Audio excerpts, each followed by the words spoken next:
Today's event is brought to you by the association, the used to be called Association Conflict Resolution Hawaii Chapter, but now is called the Conflict Resolution Alliance, which is made up of various individuals from all over the community. You can check us out at crahawaii.org to learn a little bit further about our organization as well as what we do.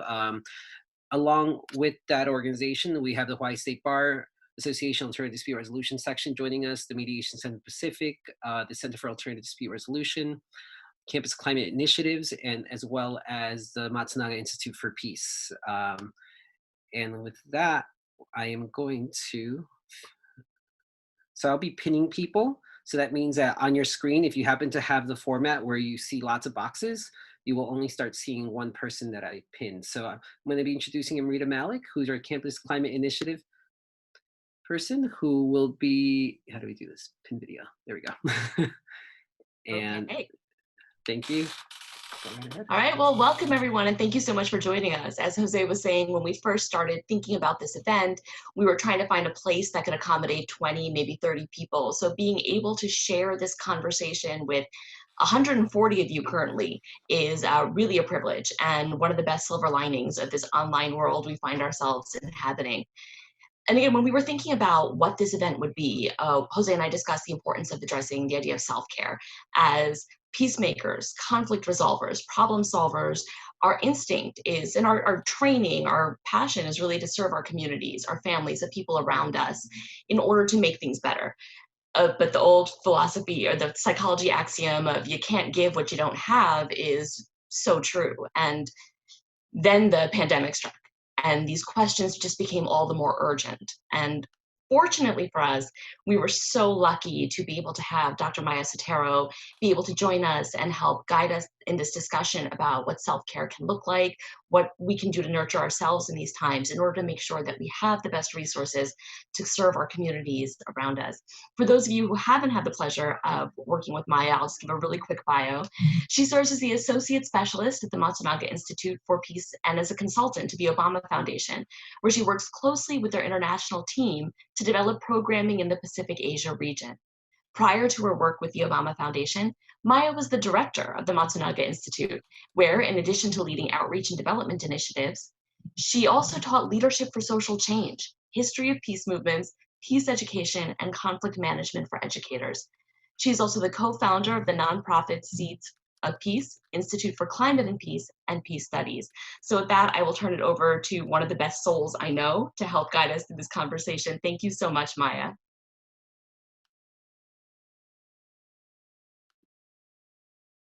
Oh, one sec, just trying to figure this out. Here we go.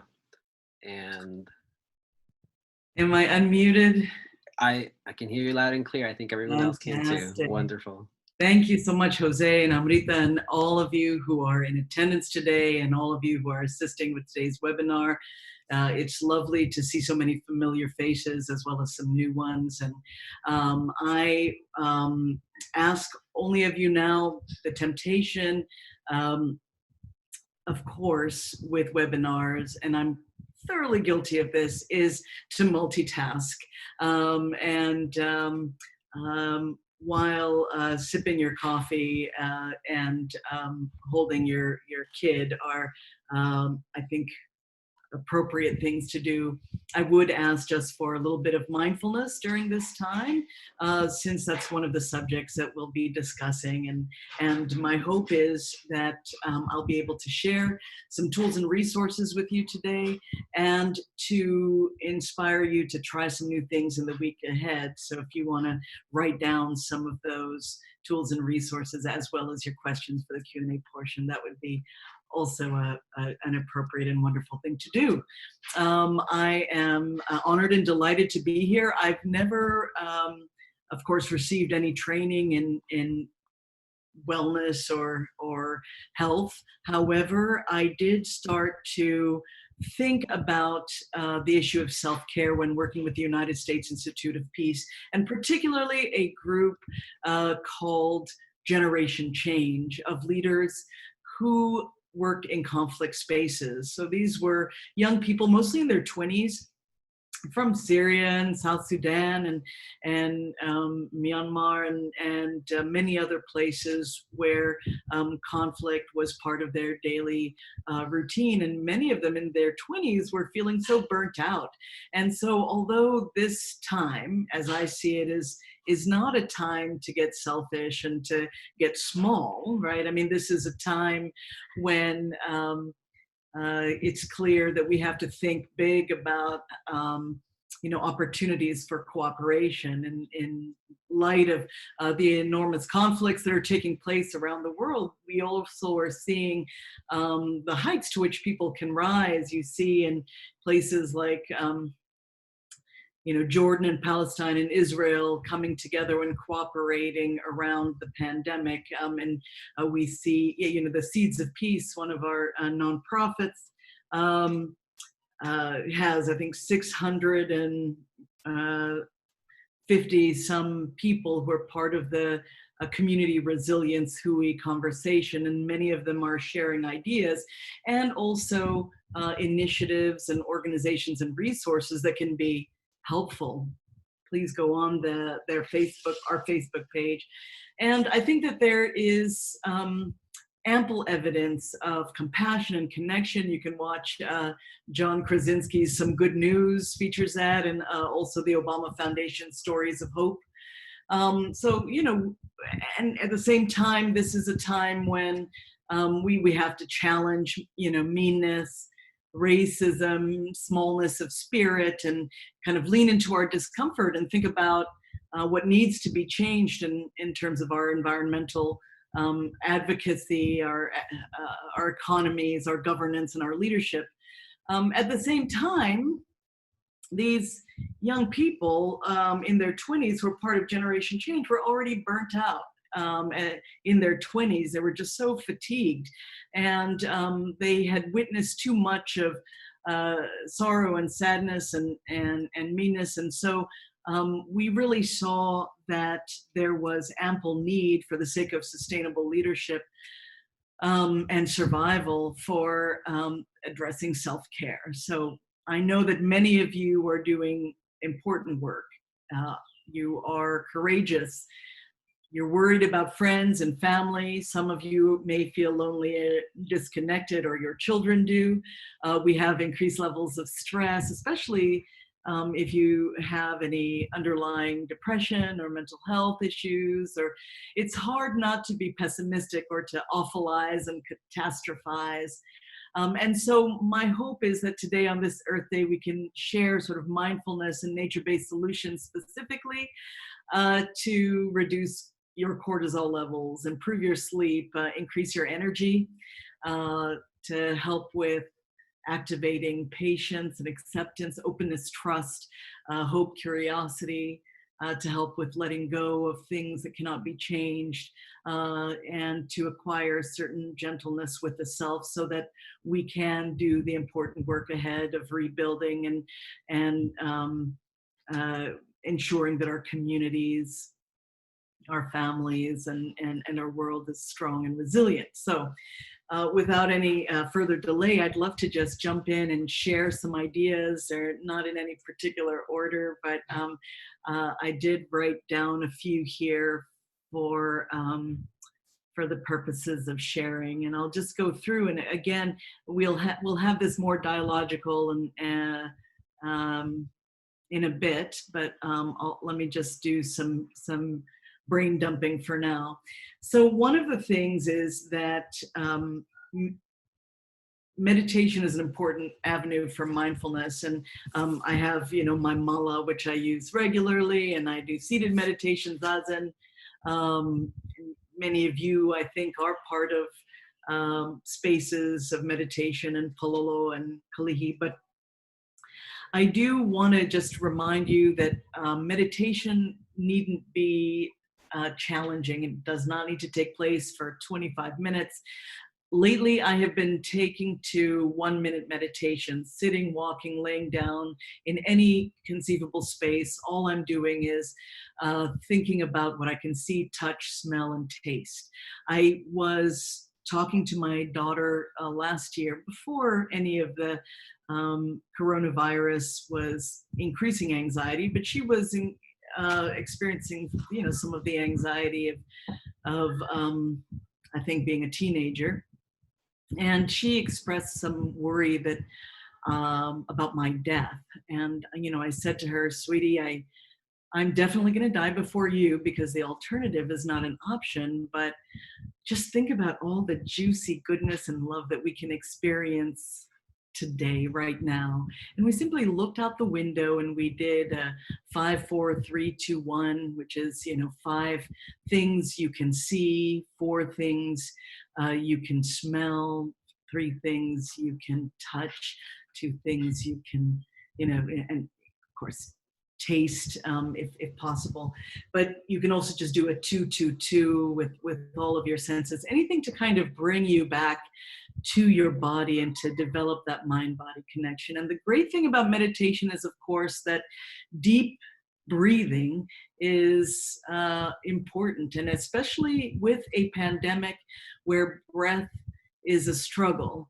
Those of us who are healthy and able, have to think about the value, the beauty, and the power of that breath. And belly breathing really hacks your physiology to make your mind work with you rather than against you. And it is a potent stress buster.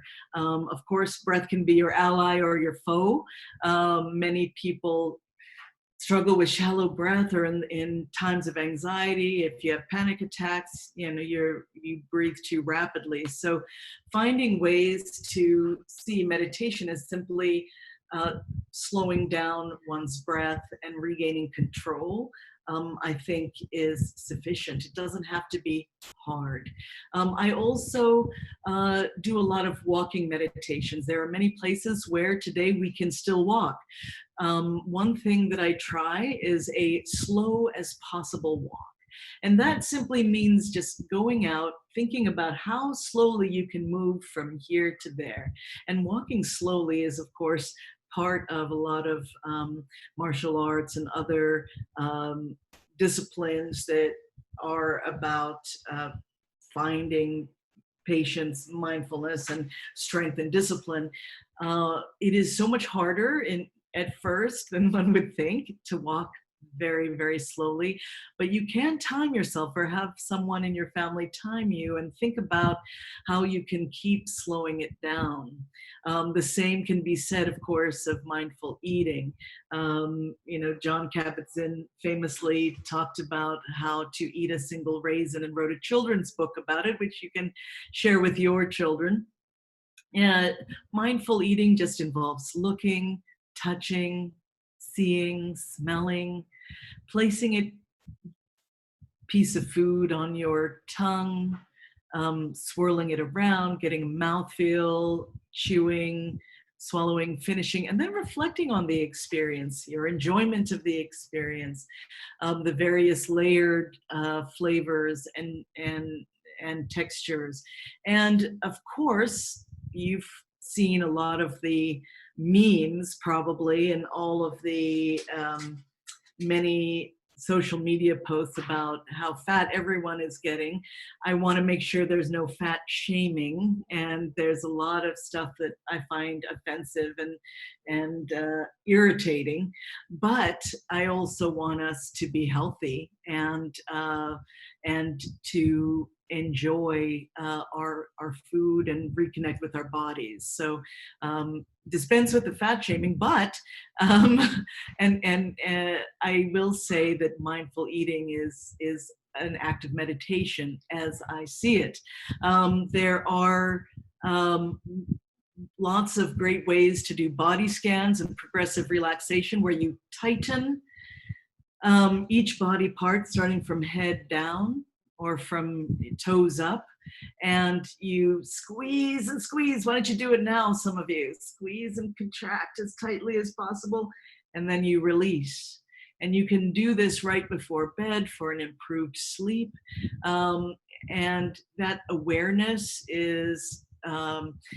allows for the release of tension that has built up over the day. And in some cases, the weeks. Mindful movement is really powerful. Right now, we're using, not enough of our muscles. We're spending too much time sitting. Even if we're getting out, we're not, by virtue of not being able to do the sports or the classes or go to the gym, we're not exercising our body's muscles and joints in the same way, and with the same diversity of movement. So I would recommend definitely thinking about this as an important time to do circular movements in particular that connect left side of your body to the right side of the body and demonstrate a wide range of movements. So twists and shoulder rotations where you look back as far as you can on both sides. Qigong movement involves sometimes, wide sweeps of the arms where you gather breath and you really take it in and then you push it down. And you imagine, visualize that breath moving down your body and settling in your na'au, the lower portion of your belly. Circle and turn wide. I think that a lot of movement that allows for sort of detoxification various spaces. So another Qigong movement is sort of shaking, where you shake every part of your body and you bounce, and it kind of releases a lot of tension in ways that are useful and do not take long at all. So all of these strategies are meant to be really short, quick strategies that will enable that reconnection with body. In addition, there are wonderful meditation and mindfulness apps, although we don't really want, I'm guessing, to spend more time on our devices. There are ways that we can do that without holding it, the phone, and without feeling like we are looking at a screen. Some that I would recommend that are free at first, at least, and then require some additional investment to kind of unlock other parts are Calm, Insight Timer, Stop, Breathe, and Think, 10% Happier.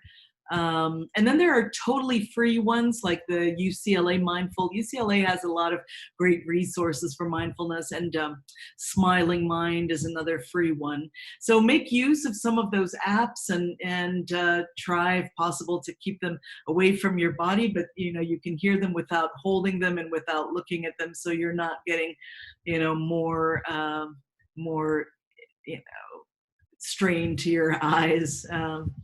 I think that there are also great opportunities now to find routines in your home for digital detox. We have a no phone zone in our home. With our family, we have thought about games. Some are more mindful than others, like chess, Jenga, charades. You can create treasure hunts, which we did appropriately for Easter. I hid avocados and bananas and hummus for my no sugar, no salt vegan daughter. But you can, do fun sort of treasure hunts. And there's also a series of table topics. These are cards that you can have on your table that you can use around the dinner table to stimulate discussion and conversation with your family if you are locked down with your family. These table topics are available on Amazon and other means if you can't go out and buy them. But you can also make your own cards, these own questions. Some of them can be light. What is your favorite ride? What are you looking forward to doing most after lockdown? What is your favorite memory of a holiday vacation? Or some of them enable you to access your own childhoods and share that with other members of the family, for you to think about relationships with those who have passed away. And some of them can be challenging conversations and questions that emerge from, like, what are you really afraid of? And I think helping to facilitate in a safe space conversations that are thoughtful and honest and connected is really what your children need, or if you don't have children, what you need to do with and for yourselves and one another. During this time, discussion and conversation is really critically important, and it's a powerful and beautiful opportunity to do that. Tell people how you're doing, really, and listen carefully. Give people permission to identify unhappy or ugly, messy emotions, and make them feel heard. Acknowledge the loss of important milestones like graduations and birthday parties. Reassure your loved ones with facts, but also reassure them that you are there for them. So I mentioned the UCLA Mindful resources. According to a brain scan study that they did and I read about recently, the act of naming and giving voice to our emotions really has demonstrable and powerful impacts in terms of deactivating our amygdala, our emotional stress centers, and activating our critical and higher thinking skills and selves. I really recommend doing little oral histories, create books with one another, mindfully listen to one another, and share and interview about past and present desires for the future. You can ask kupuna about their heritage. You can make it grounded in culture, but you can also think about intergenerational duets. I also think that a powerful series of tools around mindfulness have to do with minimalism. And I have to say, been completely transformed by minimalist, thinking and reinvention. I no longer, and long before this, use a suitcase or carry a purse, or and it's been more than a decade since I've done that. I have very few belongings. I find it very easy to get to find new homes for things and to give them away. But I really think that minimalism is a powerful thing now with, again, our devices, our finances, really slowing down and thinking about what we value and want to invest in when we do open up, changing our personal decisions and choices to ensure that we are spending time and resources on the things that matter most. There are so many videos about minimalism on YouTube, not all of them equally powerful. There's, of course, the documentary on Netflix, but check it out if you haven't already. And of course, the most common way that people have engaged minimalism is in thinking about their space. And right now, when you're spending so much time in your homes, thinking about space, both community spaces outside that you're longing for and that are valued to you, and the spaces internally and in your homes and on your devices, are your spaces conducive, both interior and exterior, to who you want to be, do they reflect what you value the most? I also think this is a beautiful time for mindful poetry. And what is mindful poetry, you may ask? Joy Harjo and others have, and she, by the way, since this is Earth Day, has lots of poems about one is called Remember. I think remember the moon, know who she is, remember the sun's birth at dawn. That is the strongest point of time. Remember sundown and giving, and the giving away tonight. Remember your birth and how your mother struggled to give you form and breath. You are evidence of her life and her mother's and hers. Remember your father, he is your life also. Remember the earth whose skin you are, red earth, black earth, yellow earth. But she has these poems in addition that I found where on the left side of the poem, it's kind of broken up into splintered stanzas, where on the left side, it is what she is noticing mindfully, and on the right side is what she is thinking internally. And so I saw others who have done beautiful pieces of reflection and writing that are simply about that, finding some kind of space and paying attention to what you are feeling, seeing, thinking, hearing, and and crafting poetry around those things. I'm wanting to be mindful of your time, and I am. Let me go to the chat. I haven't opened it up. Are we okay for time, Jose? Yes, we're good with time, and Okay. no actual questions have come in yet, so I think you could just probably continue on for now. All right, sounds good. Thank you, though. But I also think that this is a time to reframe your relationship to the natural world, and to consider everything is sacred. There has been some fake news about dolphins leaping in the canals of Venice and that sort of thing, but we have also seen legitimate sources telling us that the earth and the world is definitely beginning to heal with our lessened presence, both in terms of sound pollution and actual pollution, and in terms of a restoration of space for other species, in terms of the availability. So I want to make sure that we think about how we can reframe our relationship to nature, so that when this crisis is over, and even during the crisis, we can begin to, malama aina, aloha aina, and feel nourished ourselves by the stars stories. And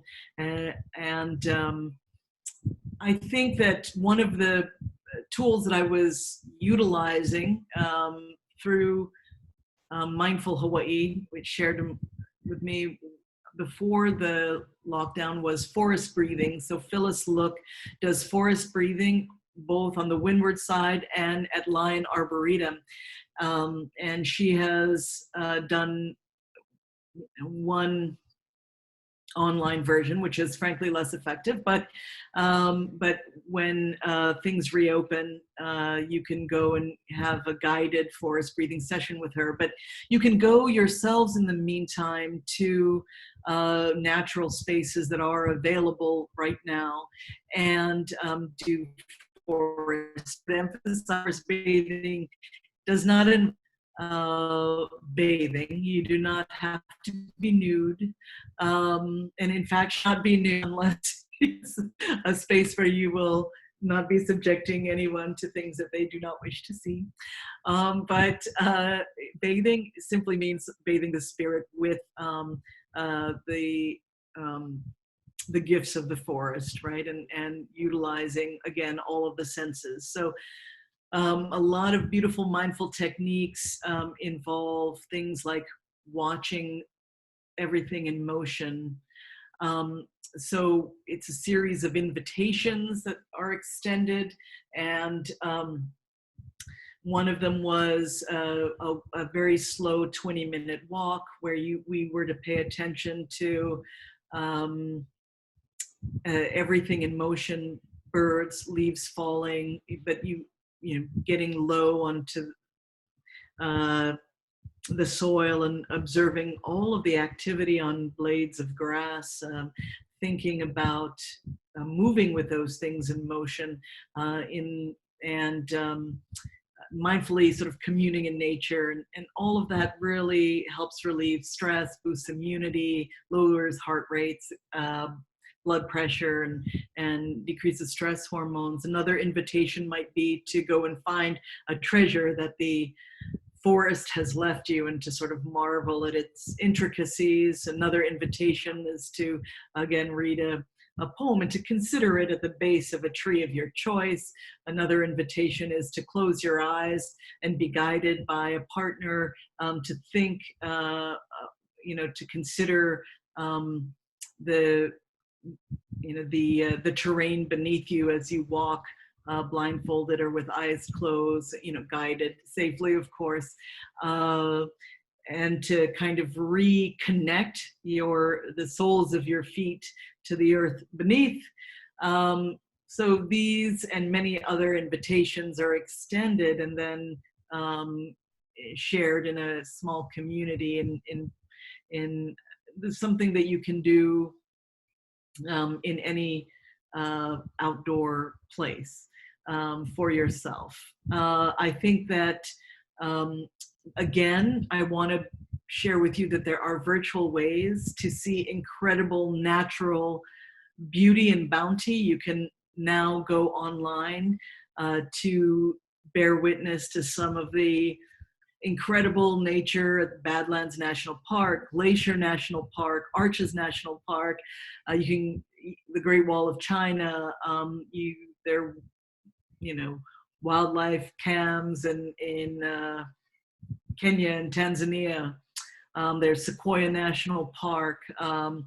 There's Mars, even. You can go online and look at Mars. These are 3D cameras that allow you to see beluga whales leaping and to engage in bird watching if you can't reach those destinations. I also want to call attention to biomimicry on this Earth Day, and there is a Biomimicry Institute that it's not over yet.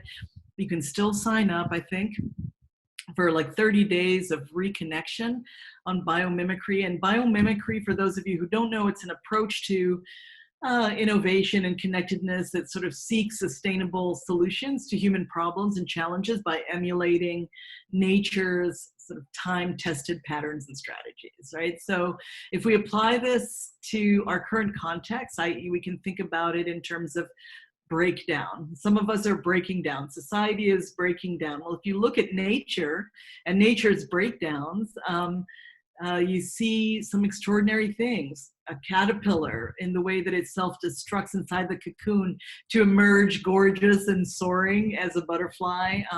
There's a moment where a seed begins to crack open and become exposed, and new life and new form and new fruit emerge from its sprouting. And for a seed to do this, it must first become completely undone. The shell cracks and its inside comes out, and you can see this on camera, and everything changes. And for someone who doesn't understand growth, right, this looks very much like destruction. And so metaphorically speaking, it's an impressive and powerful opportunity for us to consider the ways in which our breaking down will enable us to, once we process the breakdown and once we begin to trust and in that feeling of pressure, that feeling of discomfort, and how it has the capacity to create moments of growth, will be very useful.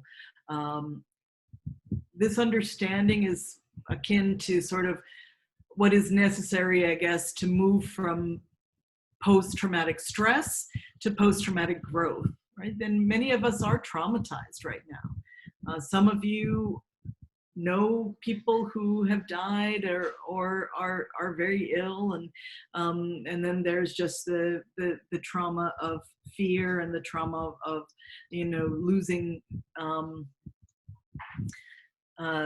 losing a sense of a security of former self. And so this breakdown is something that we need to think about in terms of how we can build leadership through adversity and reframe, wash our eyes, as I like to say, and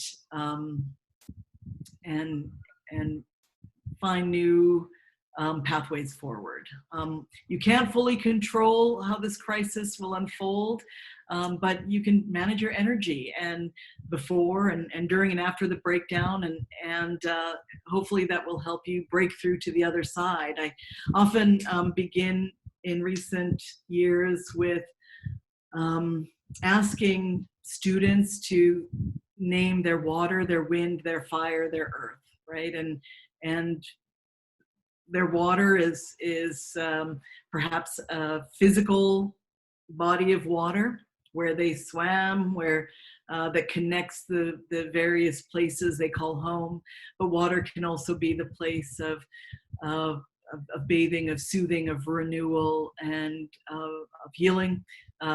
Fire can be a volcano, a sunrise, but it can also be the fire in the belly. And you get the idea. The idea is to consider I would like for you to consider your water, your wind, your fire, your earth, and maybe you you will find and in this sort of act of biomimicry a new fire, and maybe a new wind will propel you forward, and you'll redefine things for yourself in ways that feel good, that feel free, that feel spacious, and make you feel powerful. Maybe that's the sort of silver lining thinking we need, or maybe this time just sucks. But if it just sucks, and if there's only survival to be had, and endurance, I trust that all of you will remain resilient and emerge on the other side whole and still feeling connected, connected to the planet, to its communities, and connected to that part of you that is most stable, healthiest, connected to the sun rising and the clean water that you have around you. And even if you can't control that tidal wave, you can manage your own flow, your energy, your openness, your rhythms around sleeping. So practice good sleep hygiene.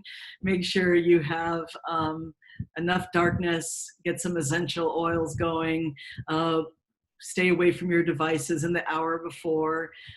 Think about those body scans, sound machines. Think about making sure you're not too hot, making sure that you have soft things against your skin, making sure that you are thinking about the good news around you. And with mindfulness meditation and reconnection, I hope that your intuition will provide answers either in your dreams or in your waking life. So I am going to close with that. And oh, you know what? Maybe I'll, I think. Maya, so just to keep you a little organized with all the questions we've been getting since last we said we had no questions, they started coming in. So thank you, everyone. Carol just had a question about the name of minimalism documentary on Netflix. If you could just... Yeah, it's called Minimalism. Oh, okay, wonderful. And it's these two young men, and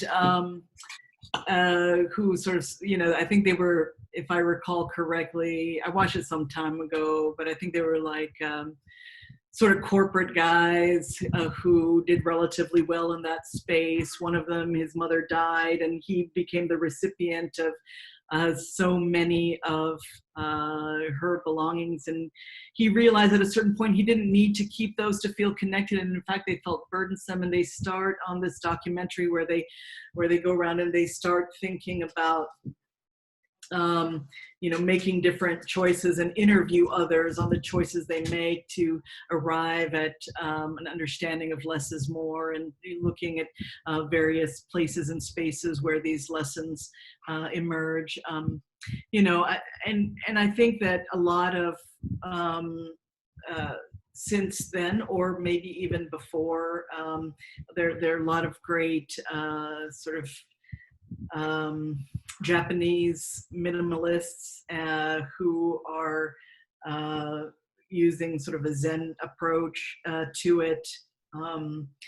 There's kintsugi pottery, which I would love to share with you. I'm thinking of it now in terms of this time and the subject that we were just discussing. Well, we weren't discussing, but I was just talking about, of breakdown. So kintsugi pottery is that, it's that pottery in Japan where it takes broken things and puts them back together with gold sealant, kind of investing this resources to put something together in a way that honors the breakage and honors both the life that it had before and kind of this new life that a piece of pottery can have. And so when you think about that, the idea is to, throw away less, value more what you have, and to engage in that mindfulness and to sort of reawaken a sense of possibility.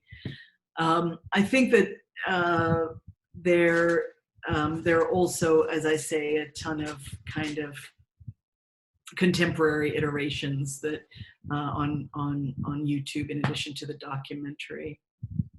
I have this story, which I told before, but I haven't told, I don't think, in a while. It was when my 15-year-old daughter was maybe 5, and I was living on Vineyard Street in an apartment that I owned but did not decorate. And I was on the phone in my bedroom, and I heard this really loud crash, and came out, and all of the cabinets in the kitchen had fallen. It was shoddy construction, and I guess there were just nails that went straight in, and there were no brackets keeping it up, and I had put too much stuff in there. And I noticed that among the things that were broken, weirdly, the only things that were not broken were some bamboo bowls from the Philippines, and then a couple of, it was, I think, Eeyore and Piglet mugs from Disneyland that were very sturdy, as it happens.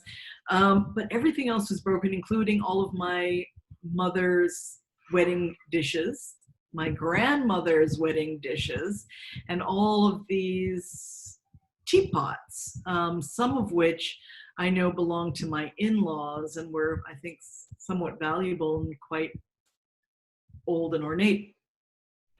And I mourned for just a second, and then I realized that my 5-year-old, or I don't, no sense of time, I don't know how old she was, but she was old enough that she had started to assert her independence by going and washing the dishes with me and being a big girl. And the sink to wash the dishes was right underneath those cabinets, and had she been there and not sick and on the couch watching My Fair Lady, then she would have been terribly injured and perhaps even killed. I mean, those were heavy cabinets. And so in recognition of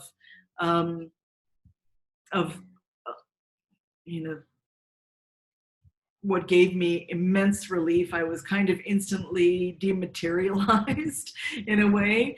And I very cheerfully swept up all of that stuff. And I too realized that I did not need those things to remember my mother, my grandmother. And interestingly, I had never used any of those dishes for fear of chipping them. So after that, I keep around me those things that I care about, and I use them in this life and at this moment. And that is also part of both my minimalism and my mindfulness.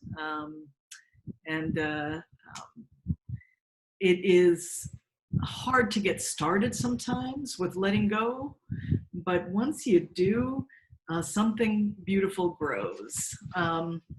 So here is the poem that I was going to read to you before the Q&A, and this is a Wendell Berry, who is an environmental activist and poet you probably know. And there's some great stuff on being with Krista Tippett. she did a whole series for, I guess, Earth Day or Earth Month. We are part of an intricate web of physical relations, you know, he argues, and it's important to consider those relations also in terms of natural relations, and it's important for us to turn towards our grief, for instance, around climate change, or in this instance, our pandemic, but also for us to find freedom through making peace with wild things. So I'll just read a portion of it. When despair for the world grows in me and I wake in the night at the least sound, in fear of what my life and my children's lives may be, I go and lie down where the wood drake rests in his beauty on the water and the great heron feeds. I come into the peace of wild things.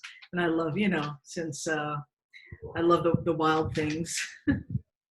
But I think that it's a lovely poem to think about how we do have this great tool and resource in the beauty that surrounds us, and in the peace of wild things that we can find.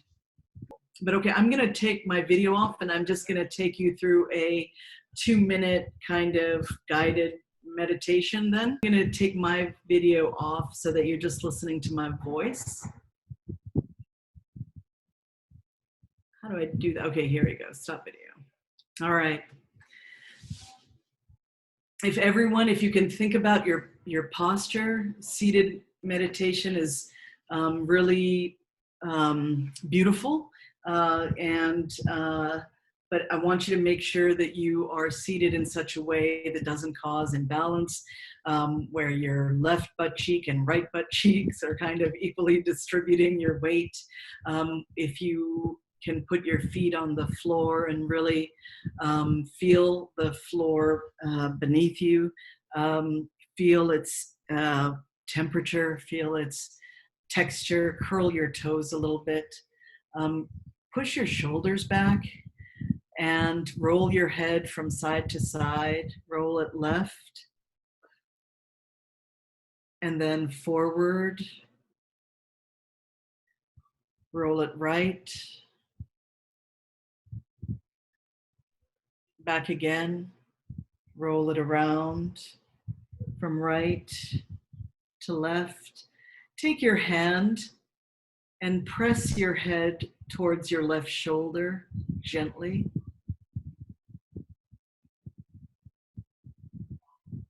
Feel the stretch in your neck, but also at the top of your shoulder, a stretch perhaps in your spine. Do the same thing on the other side.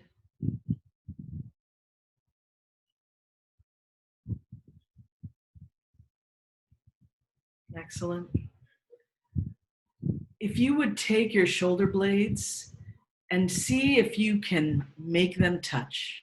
Of course you can't, but press your shoulders back. We spend so much time hunched over. Take your arms and lift them slightly. Let your palms face the sky above and lean back. Lean back. Take your shoulders and roll them up. Shrug them. Okay, put your arms down and do shoulder rotations where you shrug your shoulders up to your ears and back around, up to your ears, back around. And now go the opposite direction, pressing them backwards and then forward. All right, now close your eyes. Scrunch your face up into a little tiny pin in front of your mouth and nose. Now open your mouths and let your jaw go slack. Ah.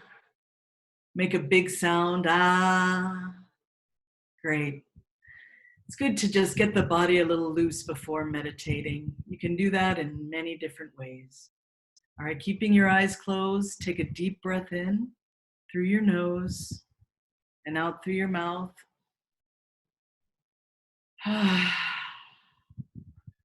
Really release that breath. Again, in through your nose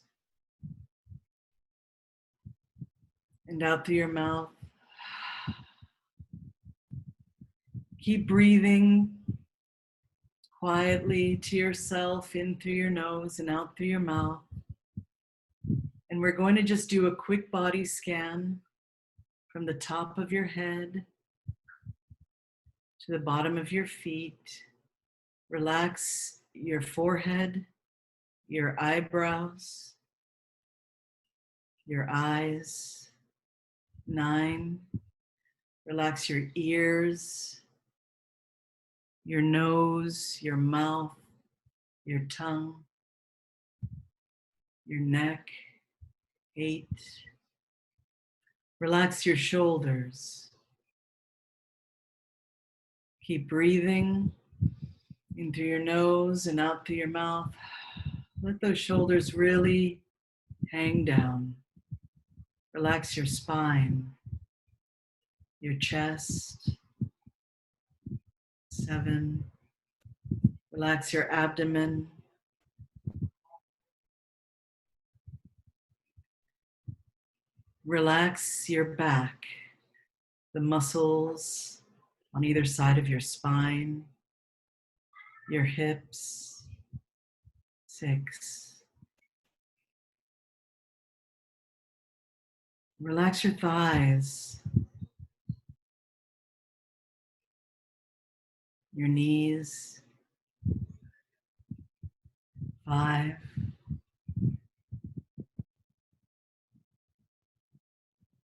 Relax your calves, your shins. 4. Relax your ankles, tops of your feet, your toes. 3. Relax the soles of your feet, and the palms of your hands. 2. Relax your fingertips, your elbow tips, every tip on your body. 1. Make sure you're still breathing. Fill yourself with breath, and as you do, imagine the sunlight streaming into your body through every orifice, your nose, your mouth, your ears. Imagine your insides being bathed with light. It's gentle, it's warm. It's coursing through and clearing out any stress, the weight of yesterday, the worry of tomorrow. It's making you feel soft in all of your body. Imagine yourself getting lighter, brighter. So light that you're lifting. You're soaring. You're going out the window. You're above, looking down on the things that you value, the things you treasure. And you're floating across the ko'olau, or in my case, wherever you happen to be, across the mountains, the treetops. You're finding a freedom that you so needed. And in this space, you can laugh. You hear birdsong. You watch wistfully the shapes of the clouds go by. Now I want you to imagine you are descending ever so lightly, gently and safely into some place that makes you feel inspired and calm. Someplace drenched with beauty where you can wash your eyes and bathe your spirit and renew. And really take a look at that place. What are you seeing? What are you hearing? Is there a taste that this place has? What textures are you feeling beneath you and beside? What do you feel against your skin? Is anyone here with you? Or are you alone? Really bring color and fill in all of the nooks and crannies around you.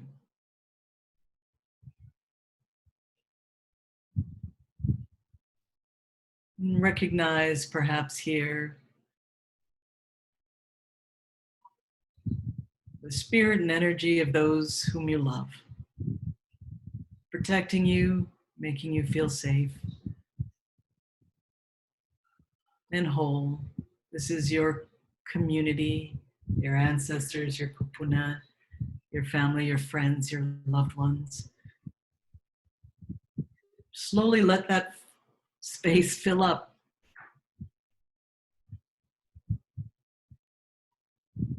But not in such a way that you feel crowded or distracted, but just that allows you to recognize the full beauty and bounty of your life, this present, this moment,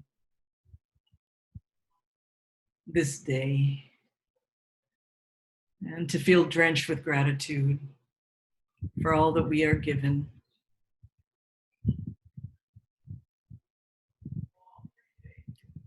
And now, amid this crowded and gorgeous celebration, if you can imagine yourself rising up again, returning back across the sky, hovering above those treetops and rooftops, back into the place where you sit right now. Hopefully calmer and more mindful and refreshed. Then you can open your eyes when you want.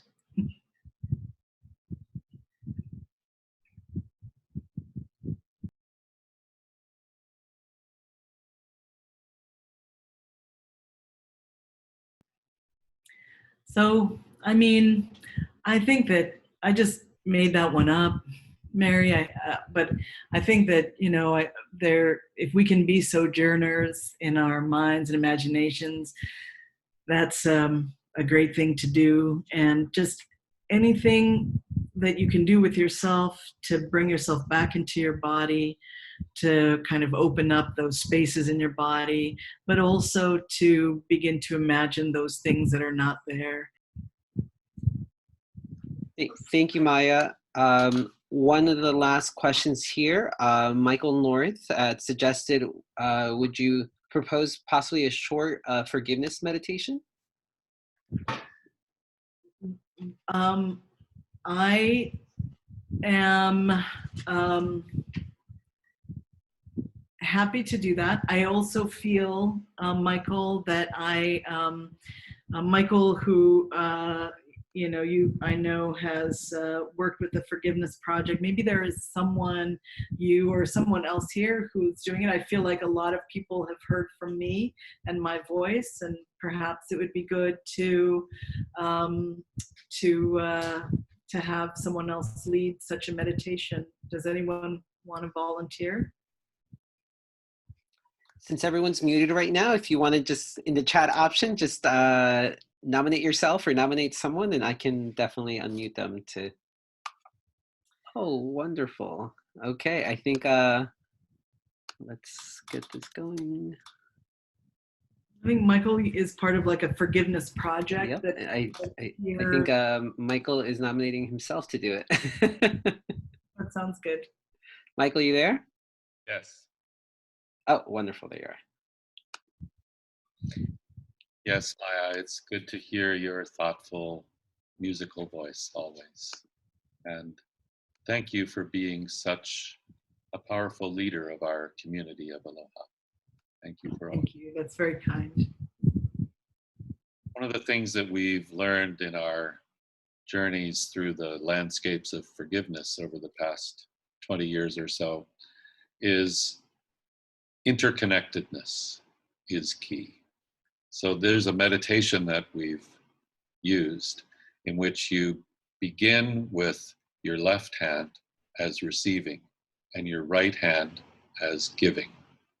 So if we imagine our circle here of 90 people or so, our lei, our living tea leaf lei, and feel with your breath coming in through your left hand and up your arm and to your heart with an inhale. And then with a moment's pause, with an exhale, coming down your right arm and out your palm. So from the circle comes the energy of sky from all of us. You bring it to your heart and purify it for a moment, and then give it back out through your right and back to the circle. So if we did this, all of us, with 3 breaths, we would purify the planet.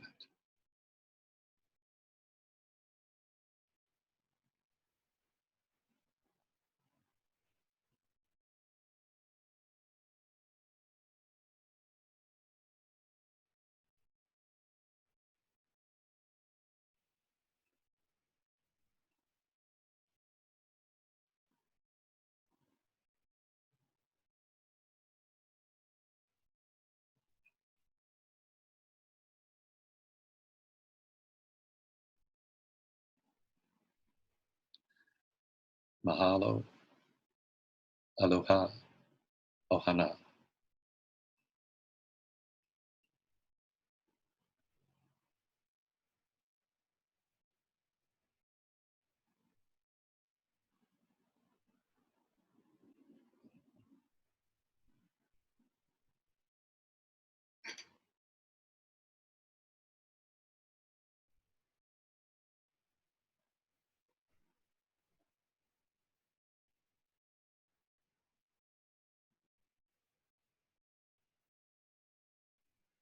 Thank you, Maya, and all Matsunaga and Peace people. Thank you for that. And I really do think that, if you have a chance to spend today looking at some of the great resources, youth are leading the way on Earth Day, and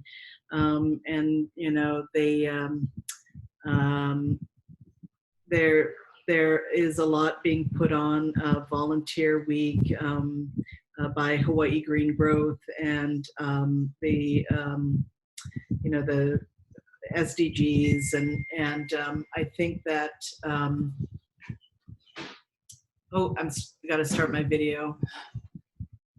I think that the meditation that you did, Michael and Chalfan, this notion of our connectedness that it highlights, that being an essential part of forgiveness. We need to forgive one another for our limitations, or for for greed, but I think the emphasis in a positive peace way can be on that reconnection, and there's so many ways that we can volunteer again.